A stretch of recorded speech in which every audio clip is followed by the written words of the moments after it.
बिस्मिल्लाहिर्रहमानिर्रहीम। आज हम एक नए टॉपिक के साथ हैं, क्लासिफिकेशन। तो इसके जो पहला पैराग्राफ है ना, उसके अंदर मोस्टली जो है ना वो एमसीक्यूज ही हैं, तो वो आप देख लें।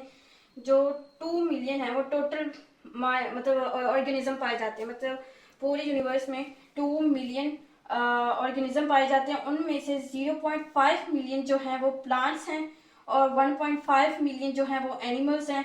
और हर साल मतलब हर साल हजारों की तादाद में नए ऑर्गेनिज्म दरियाफ्त किए जा रहे हैं और उनको क्लासिफाई किया जा रहा है। अब इस क्लासिफिकेशन के ना एम्स हैं, प्रिंसिपल हैं, यानी एम्स यानी मकसद है। क्लासिफाई किया जा रहा है, क्यों किया जा रहा है, कोई मकसद है। वो जो मकसद है ना, अब हम वो डिस्कस करते हैं। अब हम इसके एम्स यानी मकसद जो है वो डिस्कस कर लेते हैं। पहला जो मकसद था, टू डिटरमिन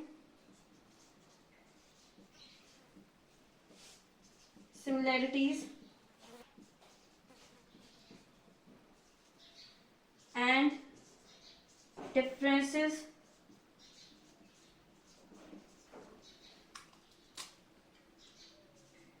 among organism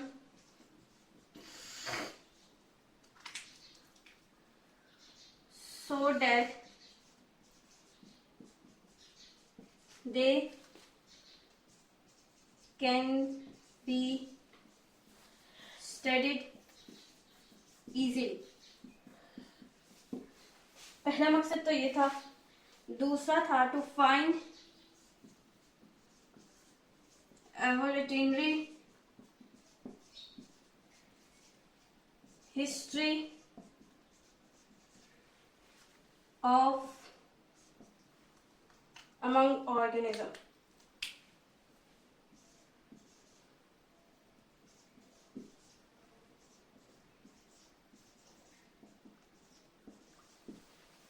सबसे पहले ये जो अमंग ऑर्गेनिज्म है ना, ये मैंने आपको पिछली वीडियो में बता दिया था।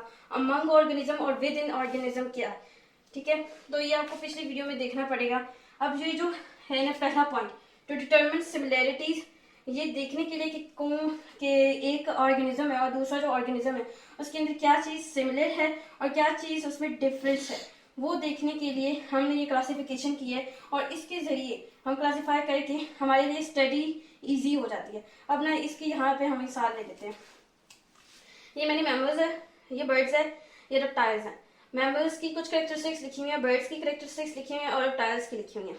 मैमल्स में ना हमारे पास वेयर, डॉल्फिन, रैट, माइस, बैट ये आ जाते हैं, ठीक हो गया।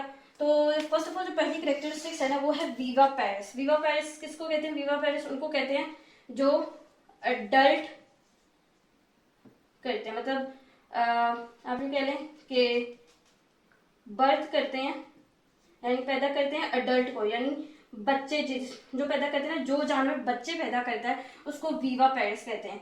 मैमल्स जो है वो वीवा पैरिस हैं, फर हैं, प्रोड्यूस मिल्क प्रोड्यूस करके उनकी फीडिंग करते हैं। बर्ड्स में हमारे पास आ जाते हैं ईगल्स, पैरट्स और भी बहुत सारे आ जाते हैं। और ये हैं ओवी पैरिस। ओवी पैरिस किनको कहते हैं? जो एग ले करते हैं, जो अंडे देते हैं, ठीक हो गया। इनके पास होते हैं फीदर्स और ज्यादा जो मतलब सारे जो परिंदे हैं वो नहीं उड़ सकते, मोस्टली जो मतलब ज्यादातर जो हैं वो उड़ सकते हैं। उसके बाद है हमारे पास रेप्टाइल्स में है स्नेक, टोर्टोइस, ये है ओविपेरिस। ओविपेरिस अभी आपको बताया ऊपर क्या होता है, एगले, जो एगले करते हैं, ठीक हो गया। इनके पास स्केल्स होते हैं और ये कोल्ड ब्लडेड होते हैं। जो कोल्ड ब्लडेड होते हैं ना, वो जब टेम्परेचर में चेंज आता है ना तो उसको बेयर नहीं कर पाते, उसको बर्दाश्त नहीं कर पाते। हम है वार्म ब्लडेड, थोड़ा टेम्परेचर चेंज हो जाए ना तो हम खुद को मेंटेन कर लेते हैं, ये मेंटेन नहीं कर पाते अगर टेम्परेचर में चेंज आ जाए।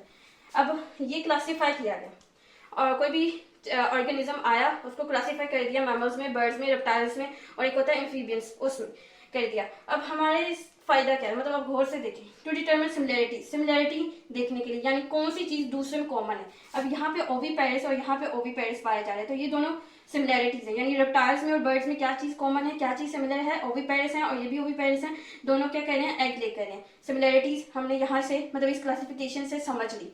उसके बाद डिफरेंसेस ही पाए जा रहे हैं। यहाँ पे फर है, मैमल्स में फर है, यहाँ पे फीदर्स हैं, यहाँ पे स्केल्स पाए जा रहे हैं। तो ये डिफरेंसेस हमें पढ़ने में आसानी हो रही है। अब इसके बाद सो डेट यू कैन स्टडी भी इजीली, इसको स्टडी भी इजीली किया जा सकता है। इसकी मिसाल ले लें, एक वायरस फैलता है ठीक है। और वो एक वायरस ऐसा है जो जानवरों पर इफेक्ट कर रहा है, इंसानों पर इफेक्ट नहीं कर रहा।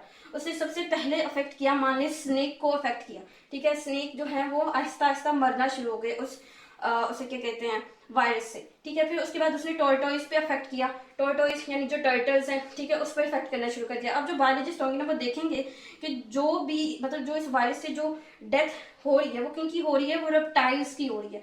ना ही उससे बर्ड्स पर इफेक्ट जा रहा है, ना ही उस पर मैमल्स पर इफेक्ट जा रहा है, ना ही एम्फीबियंस पर जा रहा है तो सिर्फ इफेक्ट जा रहा है रेप्टाइल्स पे। तो वो फिर रेप्टाइल्स के लिए ही सिर्फ वायरस की वैक्सीन निकालेंगे। तो हमारे लिए मतलब स्टडी करना भी इजी हो जाता है, जानवरों की यानी इनकी मतलब इनकी जो करेक्टरिस्टिक्स हैं वो हमारे लिए पढ़ना आसान हो जाती हैं। इनकी सिमिलरिटीज भी इजीली हमारे पढ़ सकते हैं, क्लासिफिकेशन के जरिए डिफरेंसेस भी इजीली पढ़ सकते हैं इससे। दूसरा जो है ना हमारे पास है वो to find evolutionary history of among organism. मैंने आपको एवोल्यूशनरी हिस्ट्री बताया हुआ है क्या होता है एवोल्यूशनरी हिस्ट्री। एवोल्यूशनरी हिस्ट्री है ग्रेजुअली चेंज, ठीक है, चेंज नहीं है, सिर्फ gradually change with the passage of time. मान लें आप 15 साल पीछे चले जाएं, आप छोटे थे, अब आप बड़े हैं, तो ये चेंज है, लेकिन ये ग्रेजुअली चेंज नहीं है। ग्रेजुअली चेंज आने में मिलियंस ऑफ ईयर्स लग जाते हैं। इसकी आप मिसाल ले लें, अगर हम बर्ड्स जो आजकल के जो बर्ड्स हैं, अगर हम इनकी एवोल्यूशनरी हिस्ट्री पढ़ें, अगर हम इनके पीछे जाके 200 मिलियन पीछे जाके अगर इनकी हिस्ट्री पढ़ते हैं तो हमें ये पता चलता है ये डायनासोर से रिलेट करते हैं। इनका डायनासोर से मतलब थोड़ा बहुत रिलेशन मिलता है। वो कैसे मिलता है कि इनका जो बोन का स्ट्रक्चर है ना वो मिलता है डायनासोर से। इनका उसे क्या कह सकते हैं, मोलिक्यूलर जो अंदर स्ट्रक्चर है, जो मोलिक्यूल्स पाए जाते हैं वही मोलिक्यूल्स डायनासोर के अंदर भी पाए जाते थे। और इसका आप मिसाल ले लें, जीन्स भी जो हैं वो भी डायनासोर वाले इनके अंदर। तो इसको ना आसान लफ्जों में बर्ड्स को कहा जाता है फ्लाइंग डायनासोर। मतलब जो बायोलॉजिस्ट होते हैं बर्ड्स को फ्लाइंग डायनासोर कहते हैं। क्यों कहते हैं? क्योंकि ये डायनासोर से रिलेट कर रहे होते हैं। तो इन दो मकसद के तहत जो भी नया ऑर्गेनिज्म आता है उसको क्लासिफाई कर दिया जाता है मैमल्स, बर्ड्स, रेप्टाइल्स और एम्फीबियंस में। तो ये दो मकसद रख के क्लासिफिकेशन की गई डिफरेंट ऑर्गेनिज्म की। अब इसके एडवांटेजेस जो है वो हम डिस्कस कर लेते हैं। बिस्मिल्लाहिर्रहमानिर्रहीम। अब हम इसके एडवांटेजेस ऑफ क्लासिफिकेशन पढ़ लेते हैं। तो पहले पॉइंट में क्या है कि जो सिमिलर ऑर्गेनिज्म है ना उनको इकट्ठा किया जाता है। क्यों इकट्ठा किया जाता है? ताकि हम इजीली उसको आइडेंटिफाई कर सकें, शनाख्त कर सकें। यानी अगर 2, 3, 4, 5, वैसे तो 2, 3, 4 में बहुत सारे होते हैं, लेकिन 2, 3, 4 अगर हम इकट्ठे कर देते हैं तो हमें मुख्तलिफ जानवरों को या मुख्तलिफ स्पीशीज को, ऑर्गेनिज्म को नहीं पढ़ना पड़ेगा। हम एक को पढ़ेंगे, हमें समझ आ जाएगा कि इसके अंदर अगर यही करेक्टरिस्टिक्स हैं तो बाकी के अंदर भी यही करेक्टरिस्टिक्स होंगी। तो इसलिए हमारे लिए ना ईजी हो जाता है आइडेंटिफाई करना, ईजी हो जाता है हमारे लिए करेक्टरिस्टिक्स पढ़ना, उनका रिलेशनशिप एक दूसरे के साथ। और एवोल्यूशनरी हिस्ट्री भी जो अभी आपको बताया ग्रेजुअली चेंज जो होता है with the passage of time, वो भी हमारे लिए पढ़ना आसान हो जाता है जब हम सिमिलर ऑर्गेनिज्म को इकट्ठा कर देते हैं। तो पहला पॉइंट ये है। दूसरा पॉइंट ये है कि हमें ये एक प्रोवाइडिंग अ फ्रेमवर्क दे देता है जिससे हम स्टडी कर लेते हैं और कंपेयर कर लेते हैं डिफरेंट स्पीशीज को। यानी जैसे अभी मैंने आपको पीछे बताया मैमल्स, रेप्टाइल्स और बर्ड्स, हम इजीली इनको स्टडी भी कर सकते हैं और एक दूसरे के साथ इसको यानी कंपेयर कर सकते हैं कि इसके अंदर ये खसूसियत है और इसके अंदर वो खसूसियत नहीं है। तो इजीली यानी सब कुछ हो जाता है अगर हम चीज़ों को क्लासीफाई कर दें। तो ये पहले 2 पॉइंट है। अब हम आगे करते हैं। ये हमारे पास लास्ट 3 पॉइंट्स हैं। तो एडवांटेजेस ऑफ क्लासिफिकेशन का जो थर्ड पॉइंट है ये है कि explains the inter relationship amongst various organism. ये हमें एक्सप्लेन करता है inter relationship amongst various organism, एक दूसरे के ऑर्गेनिज्म में इंटर रिलेशनशिप हम एक्सप्लेन करते हैं। इंटर रिलेशनशिप क्या है कि हाउ लिविंग ऑर्गेनिज्म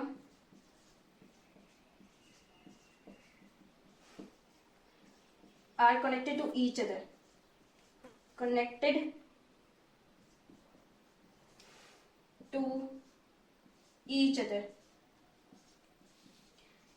एक जो ऑर्गेनिज्म है वो दूसरे से किस तरह कनेक्ट है वो हमें एडवांटेजेस ऑफ क्लासिफिकेशन में बताया जाता है। इसकी ना मिसाल आप ले लें कि प्लांट्स जो हैं वो कार्बन डाइऑक्साइड इनहेल करते हैं और ऑक्सीजन एक्सहेल करते हैं। एनिमल्स जो हैं वो कार्बन डाइऑक्साइड एक्सहेल करते हैं और ऑक्सीजन इनहेल करते हैं। अब इन दोनों का आपस में एक इंटर रिलेशनशिप है। कैसे? जो इन्होंने एक्सहेल किया वो इन्होंने इनहेल किया और जो इन्होंने एक्सहेल किया वो हमने इनहेरिट किया। तो एक दूसरे के अंदर एक इंटर रिलेशनशिप बन रहा है, ठीक हो गया। तो ये हमें एक्सप्लेन करता है, कौन करता है, जो हमने क्लासिफिकेशन की है वो हमें ये चीज एक्सप्लेन करती है। चौथा हमारे पास जो पॉइंट है वो आइडेंटिफिकेशन ऑफ न्यू स्पीशीज और अंडरस्टैंडिंग देयर एवोल्यूशनरी हिस्ट्री। मान ली एक न्यू स्पीशी हमने दरियाफ्त की, तो उसकी जो शनाख्त है ना वो हमारे लिए आसान हो जाती है। वो कैसे हो जाती है, हमने पॉइंट्स बना के रखे हुए हैं कि मैमल्स होगा तो ये उसमें पॉइंट्स हैं, रेप्टाइल्स होगा तो ये उसके पॉइंट्स हैं, और एम्फीबियंस हुआ तो ये पॉइंट्स। उन पॉइंट्स की बेस पे उनको देख के ना क्लासीफाई कर दिया जाएगा कि ये मैमल्स है क्योंकि ये बच्चे दे रहा है, प्रोड्यूस मिल्क कर रहा है, या फिर ये रेप्टाइल्स हैं क्योंकि इनके पास स्केल्स हैं, ये कोल्ड ब्लडेड है, या फिर ये इसके पास मोस्टली तौर पे ये उड़ पा रहा है, मतलब ये उड़ रहा है, ठीक है, और ये अंडे दे रहा है, तो ये बर्ड्स है। मतलब उस करेक्टरिस्टिक्स के उसकी खूबियां देख के ना, उसके पॉइंट्स खूबियां देखकर जो हमने पॉइंट्स बनाएंगे उन पॉइंट्स को देखकर उसके अंदर उसको क्लासीफाई कर दिया जाएगा। और जब उसको क्लासीफाई कर दिया जाएगा तो उसकी एवोल्यूशनरी हिस्ट्री भी डिस्कवर मतलब देखी जाएगी। एवोल्यूशनरी हिस्ट्री में बार बार बता रही हूँ, ग्रेजुअली चेंज है with the passage of time.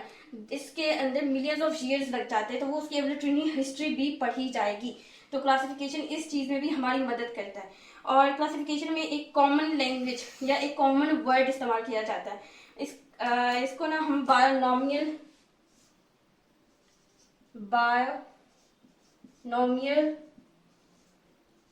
Nomenclature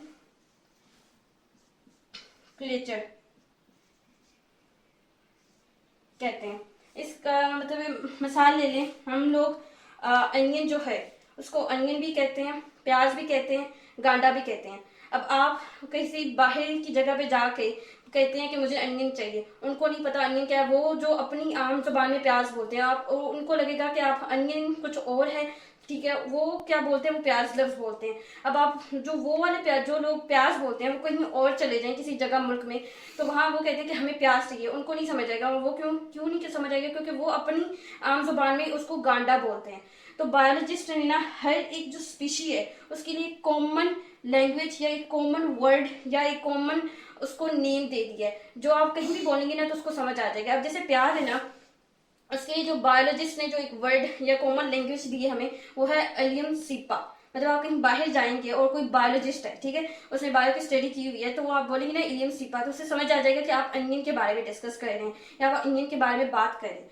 तो क्लासिफिकेशन में उन स्पीशीज के एक कॉमन नाम रखे गए हैं या कॉमन लैंग्वेज उसको दी गई है। तो ये हमारे पास एडवांटेजेस ऑफ क्लासिफिकेशन थे। उम्मीद करती हूँ आपको समझ आई होगी। तो नेक्स्ट लेक्चर में आपसे मुलाकात होती है। खुदा हाफिज।